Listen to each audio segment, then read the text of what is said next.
Cricket media used to be pretty simple. Find your favourite newspaper, head to Cricinfo, and maybe a blog you'd like. Now just finding the best stories and writing is a huge challenge. You already have a job. You just want to read about cricket. Well, that is what the best of cricket is currently doing. They go out daily to find the newest cricket coverage and the best stories from any publication in the world. And when they can't discover what they want, they also hire some of the best writers to produce their own great stories. You can get the best of cricket via their website or on WhatsApp. They find cricket's best stories and give them to you every day.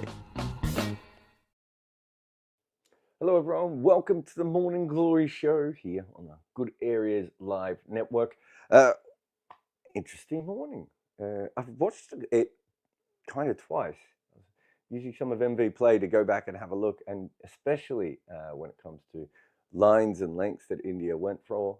I enjoyed I was going to say all 24 balls, but did Bumrah bowl a no ball? Did he bowl 25? Anyway, I enjoyed less than 30 balls of Jasprit Bumrah. So fascinating one. Best thing to do on Morning Glory, of course, is to answer your questions and see what we have in the chat. So if anyone has any, please get them through. Oh, and just a reminder, Best of Cricket.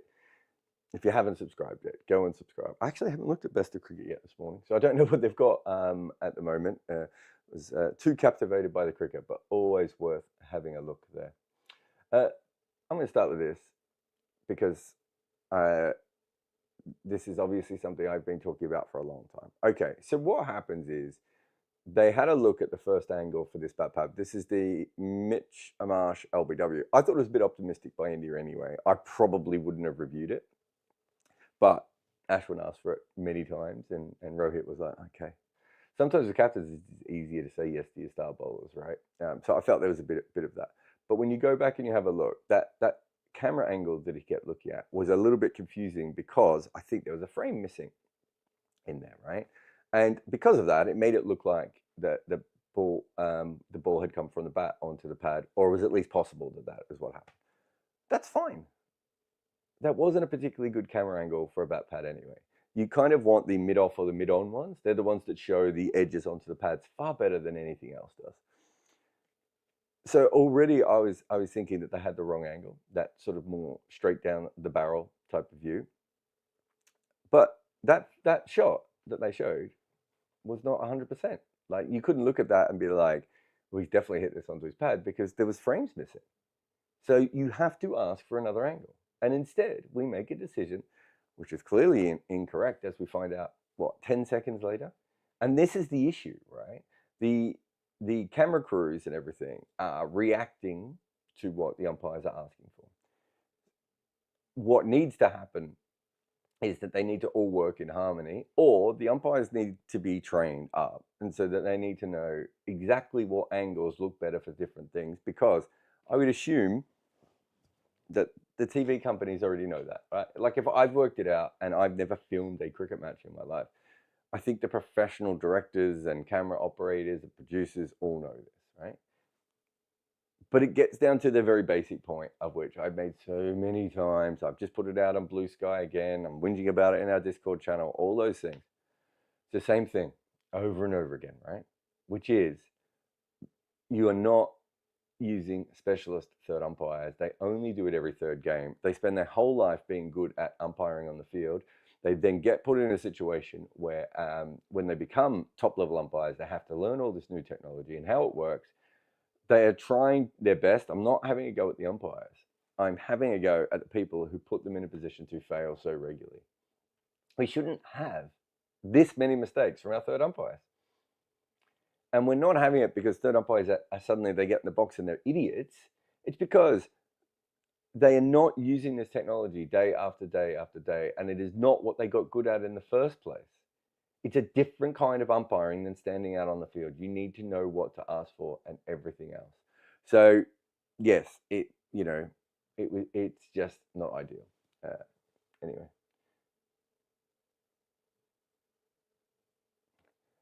Sambit says, after going through all those clips to make your amazing piece on Marnus, anything noticeably different today? Langer on Channel 7 says contact points were further down the pitch today compared to Perth. I didn't notice that. I can have a look at that. What I noticed is India bowled too wide to him yesterday, and he left it. I think if you're going to bowl to Marnus, you really, and you know, that's what top players make you do. You probably think to yourself, oh, we need to bowl outside off stump. But if you bowl too wide, obviously that isn't going to bother him. So they probably bowled a little bit too wide. I think you really want to bowl 6th stump, maybe 7th stump to him. Whereas, you know, bowling outside off stump to say someone like Virat Kohli is 8th stump. Bowling outside to someone like Jaiswal is like 9th or 10th stump, right? Do you know what I mean? So there is a real difference for each player. That allowed him to leave the ball. And so what happened was today, I felt they overcorrected and they tried to bowl back at the stumps. Look at how much a better player Marnus looks when you are bowling consistently at the stumps to him. It allows him to keep his head over. You know, he's very good at not flicking to, I should say, when he's seeing the ball well, he's very good at not flicking the ball to square leg, but to going through mid-wicket. Every time I've ever seen him in touch, it's that sort of hitting between mid-on and mid-wicket area. And he even hit one straight today, which is the difference. So have a look at the strike rates that he had. And then it was very interesting that Warner sort of suggested that what happens is he gets to 50 and he gets a bit looser outside off stump. And that's, of course, what he did. He hit one in the air and was caught. So he probably was starting to accelerate through the gears at that point. But if you look at that period from when he was, 20 till 48, maybe 50 even, just so disciplined outside off stump. And then when the ball was straight, playing that ball as sort of in front of square as possible, not trying to flick behind. That's kind of him at his absolute best, I think. Let's have a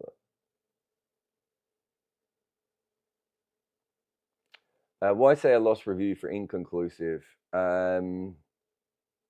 Yeah, I mean, it shouldn't have been a loss review because it wasn't inconclusive anyway. So that's kind of a different point that you're making than we were having a look at there. So I didn't hear the umpire say it was inconclusive. I thought I just assumed the umpire thought there was bad in it. And if he thought it was bad in it, and the umpire on the ground thought there was potentially bad in it, which is, I'm assuming, what happened there, then that's not inconclusive, right? In this case, it's just a wrong decision. Right? So I'm not as worried about that. 1,000 Great Books says, same old Aussies always cheating. Bloody hell, wait for a second for better images. I don't know how many times you've been here. 1,000 Great Books.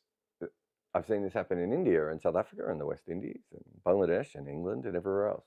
It's not about Australia because it's about the same thing that it's always been about. They don't ask the right questions. So yeah, if anyone who says same old Aussies always cheating, probably not the channel for them, if that's fair. Has the ball gone soft? Yeah, I think the ball probably went soft. Maybe, what over are we in? 45th? Sorry, I did have the scorecard in front of me. I don't want to touch the computer after what the cat did to it yesterday. So we're at the 59th. Yeah, I thought around the 45th, 44. So there was a little bit of like energy. If you have a look at some of Siraj looked like he started slightly out of rhythm and then built himself back up. And then after that, especially when Harsha Rana came on, I just felt like it was a little bit flat at that point. So yeah. Yes, if umpires call on ball tracking doesn't lose India the review, how in the world can the bat pad first decision umpires lose the review? What sort of rules are these? If umpires call, how in the world can the bat pad first decision? Well, so those are two very different things. So in one situation, you're talking about the umpire trying to stand up whether the ball was hit, right? And so the umpires have decided that the ball was hit. So if the ball was hit, you don't get to keep your review. Why we're keeping the other one, Yash, is because there is, when the ball is hitting the middle of middle, and Hawkeye says the ball is hitting the middle, right? Hawkeye's pretty positive that is the case. When it's about umpire's call, especially around the line of which it is hit, a batter, we can't be sure. And I can tell you why. It's because pads crumple. So the actual impact point at which the Hawkeye starts is not AI generated or anything. It's done manually by someone, and there are often mistakes. And if you take it a frame or two too late, it suddenly shows the ball inside the line. If you take it a frame too early, it might show it outside the line. So we know that there is an error there, a higher level of error possible, and so we're willing to give the benefit of the doubt to the team who's made the review in that situation, because it is so close, right? With the bat, and this is not a good case because the umpire's got it wrong, but with the bat, it's like, well, no, the umpire said he hit it. The third umpire has concluded that he can't disprove that it was hit. So there's no issue there. The issue is that it was a mistake, not that there's a problem there, because in a normal situation, that wouldn't have been the case. Here's the one I've been waiting for. I can't believe it took this long in the chat for this to come up. Sam says, why did Bumrah bowl 4 overs? There is an element of any great bowler, we always say they're underbowled. And I remember this with Jimmy Anderson and people saying things to me like, oh, because they've got 5 bowlers in their attack, as they did quite a lot for Jimmy's career, he's always underbowled, whatever. And then I went back and had a look at the amount of overs he bowled per test, and he wasn't. In fact, generally, Jimmy Anderson was overbowled. I think by the end of this test, the bowler, it might be different because of Ashwin, but most likely the seamer who's going to bowl the most overs, it's going to be Bumrah, right? Like, unless something goes really weird or anything else. And so at the moment, Siraj has 17 overs. Bumrah has 15, I want to say. Is that right? Sorry, Siraj has 19 overs. Bumrah has 15 and Harshit Rana has 13. So my guess is after the break, it's going to be Ashwin and Bumrah who are going to bowl together. So by the end of that, Bumrah will still have bowled the most overs. So I do think there's an element of that. I thought last night they had a chance of bringing him on slightly earlier. Today they had a chance of bringing him on again. Like, why bowl him for a 4-over spell would be my question, and not bring him on for 2 overs later on towards the end of the session, especially when they'd got the Marnus wicket. But he's still probably going to bowl the most overs. And so this is the question and everything else. Do you bowl him when you need him, with the idea that sometimes that means he's going to be slightly overbowled? Do you bowl him on a rotation, knowing that it is a 5-test series and that this test they're already a little bit behind in this test, and this is the test that probably coming in they'd marked like, if I'm a coaching staff or analyst, this is probably the test I come in marking most likely to go to Australia anyway, based on history. So is there an element of all that there? I don't know, but my guess is he's still going to bowl the most overs.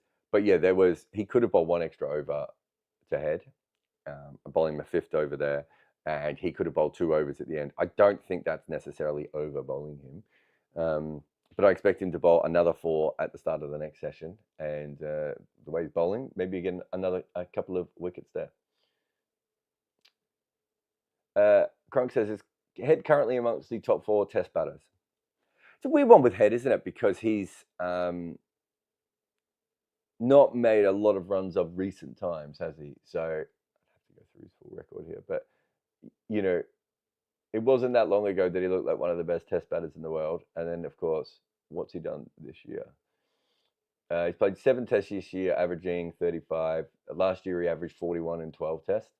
So there is a bit of format leakage with Head, I think, which is fair. I mean, if we see him pumping bowlers absolutely everywhere all the time, there's always going to be an element of that, right? of us all thinking to ourselves, what on earth? He's going to be one of the best players on earth. And occasionally you're going to see him play a very good innings. But I think he has struggled a little bit more with Test cricket of recent times. I haven't looked at his record recently. Actually, I've got it in front of me now. I still think his biggest issue is away from home. So overall, he's averaging, 52 at home. Away from home is 29, but in the neutral test is 50. So that probably bumps it up a little bit. But that's still it's a fairly normal differential for an Australian batter, but it's still a fairly big one, right? So I don't know where you put Head. I remember recently saying that, when they were going to move Head from number 5 to opening, it's like you're taking away the world's best number 5, and then I had a look, and it was like he wasn't even close to the records of the world's best number 5. So I think there's format leakage because we've seen him do everything in the other formats, and there's also that sort of a little bit of projection of I think we know what Head can do when he's in form, but I don't think he's in the best 4 Test batters in the world, certainly in the last year. I've already done that one. Sorry, Adam. I didn't mean to take that. I want to take Sam's question. And why won't Sam's? Oh, we've got 2 super chats. Sorry, I didn't see that. Why aren't Australia getting punished for slow over rate? They barely finished 25 overs per session, average in both tests. Are there double standards? What double standards would that be? Like India's the other team here. You think Australia's going to get better handling than India? What are we talking about here? So in the first innings of that test, they would have got away with it because they bowled India out under 80 overs. So I don't know if everyone knows about this, but you can basically be as slow as you want if you bowl a team out under 80 overs. I think that's the rule, unless they've changed it again. But that was the one last time I looked at it. So the second innings, they probably would have been on the bubble, would be my guess. This innings, again, feels like to me, as you said, they're going quite slow. So they might get stung now. So yeah, no, they've been very slow. I think both teams have been quite slow actually. But how many? Wait a minute. What was India's innings? Oh no, because India were out with 44. So yeah, again, they can be as slow as they want if they bowl them out in under 80 overs. So they're not going to get done for that. So the only time they've actually been slow in the series at the moment, would be the second innings against Perth, and I can't remember how slow they were in that one. Summer says, it's bewildering that the third umpire doesn't have access to all the footage, especially in this day and age, as we saw today. It's not that they don't have access to it, Summer. It is specifically that they are not asking for it. And that is because they are not specialists and they don't do it every day. And, they usually, what happens is an umpire will, the really good third umpires will say, can I get another angle? Is there anything else? Is there anything else? And you hear it. I had the sound on. I don't know if I had the third umpire sound. I'm not sure if it's on my world feed or not. So I'm not sure exactly what the umpire is doing. And it's always a bit, because all the different broadcasters broadcast different things, different sounds around the world. So there was the previous test where we didn't hear anything. And I just, and it was because apparently Fox's world feed wasn't putting it out. So I don't know what the umpire asked for in this case and everything else. But I know what I would ask for if I was a third umpire. I would say in any of those bat pad decisions, and I'm trying to think of the big one. Was it India, Australia, or New Zealand, Australia? No, New Zealand, India, maybe. Oh, I can't remember. There was a big one recently where it was just so obvious that all they needed to ask for was the camera angle from mid-off or mid-on. The umpire never asked for it. He kept trying to work it out from the straight-on view, which is almost impossible in some cases to be able to tell. The minute you see it from that slight angle, I don't know, what would you call that? The 170-degree angle, 190-degree angle. You suddenly see so much more. It's probably more than that, isn't it? It's probably 200 or 160 degree. But once you see it from that angle, it's so easy to see the bat pads. I've seen it against the. I've seen it happen. Pretty much every team in the world has copped one of these now, and it's just silly. It doesn't make any sense. Some of that is basic training because I just think that every umpire should be trained on that. If I've worked it out, I'm not a genius. I should be able to do that. But the bigger issue isn't the umpires. The bigger issue is the fact that a third umpire is a specific skill. Knowing what camera angles you can ask for, knowing what to look at, all of those things is something that if we had third umpires who were specialist third umpires doing that job again and again and again, they would get really good at it. They would understand it a lot better, and we wouldn't have these kinds of mistakes. Thank you for your super chats. Where are we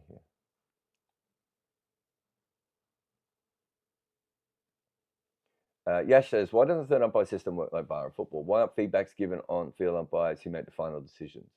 There should be a situation where the on-field umpires can step in, because the umpires in football only have to run, what, 20 or 30 meters over to the boundary.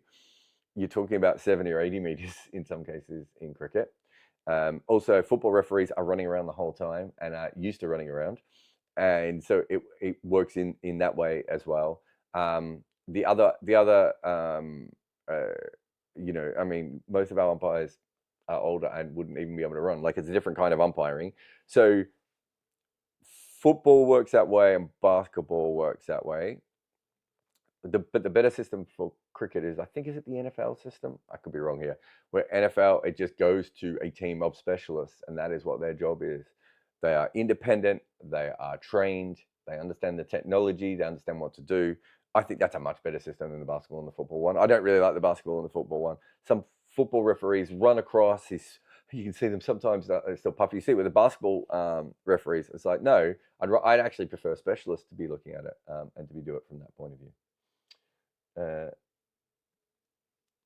Parham says, would there be a feeling that Labuschagne gave it away? Yeah, look, he's facing the fifth bowler. It was a loose ball. It wasn't a terrible ball, but it wasn't a good ball. He slashed it away in the air, and he's got caught a gully. I mean, he would have to think that, right? I think he would have to think that they are in a situation where he got India where he wanted them to. He got there before the break, and then he's given a wicket back. So that's how I would be feeling, and I'm sure that's probably how he's feeling as well. Siraj and Jansen similar in that they can't replicate their best or be consistent. How can these type of bowlers get back in the rhythm? A very different type of players. Marco Jansen's problem is probably that he is massively tall and that his limbs don't always work the way that he wants his limbs to work because, you know, the coordination of them and everything else is an issue. He's also very, very young. So with him, it's probably just getting the reps into him over time and him understanding what he needs to do. And the thing is, when Jansen's having a problem on a bad day, he can probably just go to bowling back of a length on the stumps, and he should be fine because he's massively tall and he's quite naturally quick. So he doesn't have any issues there. So all Jansen really needs to do is work out that there are some days when everything's going to be working perfectly. And on those days, you know, he can pitch it up a little bit more and do everything else. And then on the days it doesn't work, he can just settle into back of a length and bowl as a stock bowler. And he'll still be fine. And he'll probably still take wickets because he's left arm and he's tall. Siraj is very, very different. And so with someone like Siraj, you're probably talking about someone who came to cricket later, and I mean professional cricket later, who doesn't quite understand exactly what it is that makes him a good bowler at all times, would be my guess. But if you're talking about rhythm, it's very hard to get another human being into the right kind of rhythm. We don't really know what makes... I mean, England probably spent more time on sports science than any other cricket team in the last 20 years. And there were days when Stuart Broad was in rhythm, and there were days when he wasn't in rhythm. Like, I don't know how you fix that. And you talk about as an analyst, well, what am I supposed to do? Run in harder, pump your knees higher, like all that sort of stuff we used to hear with Stuart Broad. And it's like, do we think he's not trying to pump his knees higher? So yeah, they're very different. This is an interesting question. Sorry, interesting point. Raoul says Jansen's best ball is much better than Siraj's. I don't know if anyone's best ball is better than Siraj's, even Jansen. His best ball is, you know, 137 kilometers an hour, like an off spinner. Like, it is a ridiculous best ball. Jansen, because of the ability to be so tall and everything else, probably is one of the few bowlers who could go better than Siraj. But Siraj's best ball is ridiculously strong compared to everyone else.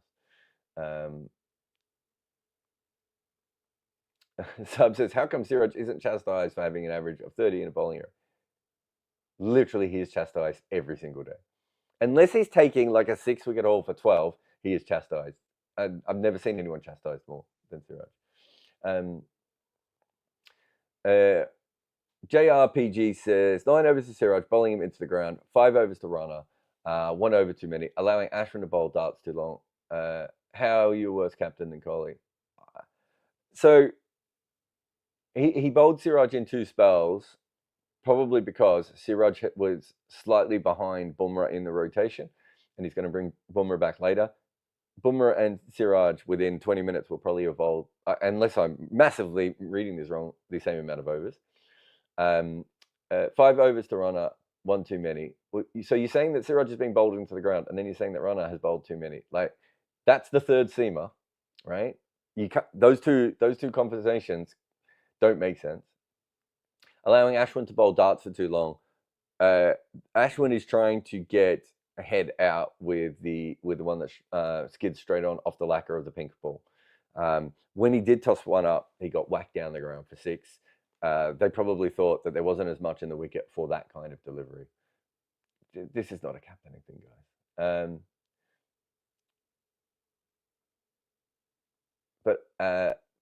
But who is now going to help us bat for the whole day? I don't know what country you're talking about. There, actually, I shouldn't have taken that question because I didn't really understand it.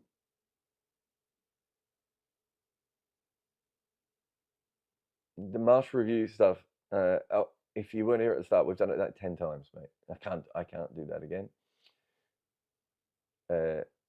Raoul says, "Oh, this is back on this thing. Jansen averages 20. That's 10 less than Siraj. Jansen plays in South Africa, and Siraj has played a lot of tests in India. Like, South African seamers take an awful lot of wickets. We're not comparing them. What he was saying, the question was perfectly valid. They're two different kinds of bowlers, so that's where the question sort of diverges a little bit. But what the person was asking is, so I talked about this the other day on one of the shows I was doing, where in the middle of his, 6 or 7 wicket haul, Jansen bowled 2 wide balls down the leg side and then a wide one outside off stump. So he took a wicket. The next 3 balls he couldn't put in the right area to continue to put the pressure on. That's what we're talking about. It's about the repeatability of some bowlers is very different compared to how many times do you ever see Scott Boland just not put the ball on the spot? So that's what the question was about.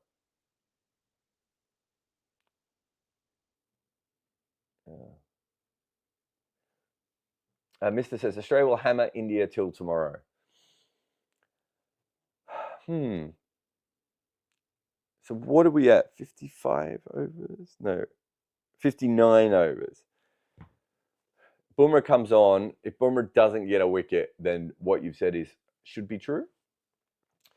But you're giving, I would assume, Bumrah bowls 3 overs after the break, maybe 4.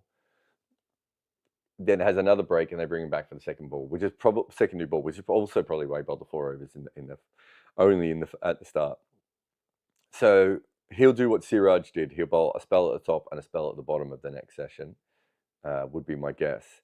So that means Australia, in order for Australia to hammer India until tomorrow, they're going to have to get through an old ball spell of Bumrah and a new ball spell of Bumrah. They might both be short spells, though. So I think there's plenty of cricket to be played before that is a issue, if that makes sense.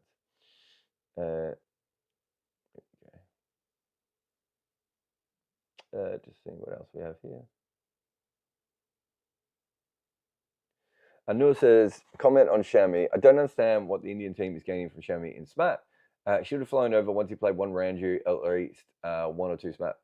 Okay, so these are the sorts of comments that we talk, that all of us do and talk about quite a lot, right? Which is absolutely fine. They are going to know a lot more about Shami in the situation that Shami is in than we are from watching him externally. So we're watching him from externally, and we're like, oh, okay, looks like he's going okay here. There's a chance of something happening here. So we should fly him straight in. They are monitoring him. They will have physios. They will have doctors. They will have potentially analysts looking at him, coaches looking at him, and everything else. They're going to have so much more information than we are. I think there's a reason he hasn't come over yet. Now, I don't know why that is or anything else, but I don't really see any issues there from that point of view. Tim says, Test cricket makes no sense. New Zealand destroy a great Indian team, then lose to England at home. Honestly, there is no consistency. This year, and I made a video, Tim, on the main channel, is worth having a look at, has been the most confusing year in Test match cricket that I have ever seen. It's funny that, I think that Sri Lanka Nasanka played a terrible shot against South Africa yesterday. Sri Lanka should get lead against South Africa and put themselves in a position of winning a test over there too. It's a crazy, and Bangladesh just won a test in West Indies.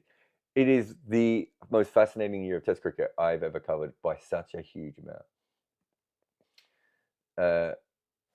Archit says, seeing Stark get better at the wobble ball, which left-arm pacers are great exponents of it?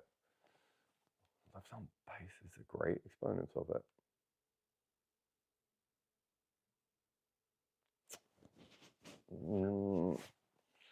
I'm not sure there is one. So Trent Bolt and Stark both bowl the three-quarter seam wobble ball, which is the easier one to bowl. That's the Siraj one. And by easier to bowl, actually they're both easy to bowl, but that one is the one that doesn't affect your swing as much, I suppose, is what I mean. So Bolt tried to bowl the conventional one, it didn't work. Stark tried to bowl the conventional one, it didn't work. Curran bowls the conventional one, but has been a lot worse of a bowler since he's tried it. So the vast majority of left-arm bowlers, and I'm trying to think, Marco doesn't really have it as consistently. Who are the other left-arm bowlers in the world at the moment? Fernando bowls traditionally swing more, doesn't he? So yeah, it feels like at the moment the left-armers, but general left-arm bowlers aren't as skillful as right-arm bowlers. There's also the natural angle that they bowl at. It could just be that the wobble ball doesn't make as much sense for the left-armers as it does for the right-armers. And so what you want is maybe that that three-quarter seam one that allows you to be able to do that, you know, and change up a little bit the way that, so that you've got one ball that goes the other way. So you want to look for conventional swing and then have the three-quarter seam. But the three-quarter seam is, I feel like it doesn't do as much consistently, although when it does go, it seems to go sideways. Emmett says, Australia is winning 4-1 probably. Rohit has been a defensive captain. India didn't have plans for Head. Head is going to hit triple touch. Well, they had a couple of plans for Head, didn't they? So one was they tried to bowl very tight outside off stump, and Head started quite slow.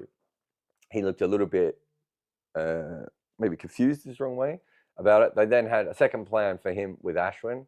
So they've had two plans for him. I mean, I was being told last test that India was going to win 5-0. We can't overreact to a little bit of cricket here. There's a long way to go in this series. I thought it was much more likely, no matter what, that Australia was going to win the second test, just because they're very good in pink ball tests. So far, India probably gave them a big chance in that session where they before lunch yesterday, which might be the defining session of this game. India are 3 quick wickets away here from ending up with Australia having a lead of less than 100. Right? Also, if they don't get those wickets, this test is over. It's still only going to be 1-1. Let's all chill our beans a little bit. I think I have one more super chat coming in. Manon says, India bowling, Bumrah magic or nothing. Didn't feel like that way in the last test, but we thought that Rana and Siraj had bowled to their best of ability in the last test, and that there was going to be a natural regression. It's not Bumrah or bust right at the moment, but Bumrah is the best bowler in the world, and he's going to make everyone else. You know, I follow the Denver Nuggets. Everyone looks crap compared to Joker because Joker is the best player in the world, right? But there are some very good other players on that team who are going to be slightly less consistent. If you don't have Bumrah to compare him to, the Indian bowlers wouldn't. I thought Siraj bowled a very good opening spell today. Anyway, that is me done. Thank you very much, and we will see you after play for the scoreboard. And that is why Nasser Hussain decided to bowl first at the Gabba. And this all, of course, reminds me of Hit Wicket, which is a mobile cricket strategy game that is all about making those tough decisions. Who do you want to send in as an opener when the asking rate is climbing? Do you go for the big hitter or the steady accumulator? Me, I like to throw in someone a little bit unorthodox. A bit of a wild card like the general. That keeps the opposition guessing. And what about the bowling attack? Do you unleash your express pace early or hold back for the death overs? I'm always tempted to bring on a mystery spinner in the middle overs and just try and break a partnership. Hit Wicket puts you in the captain's chair. You draft the squad and select the batting order and even decide when to use those game-changing abilities. Do you burn your 2 times ability to chase down a big total?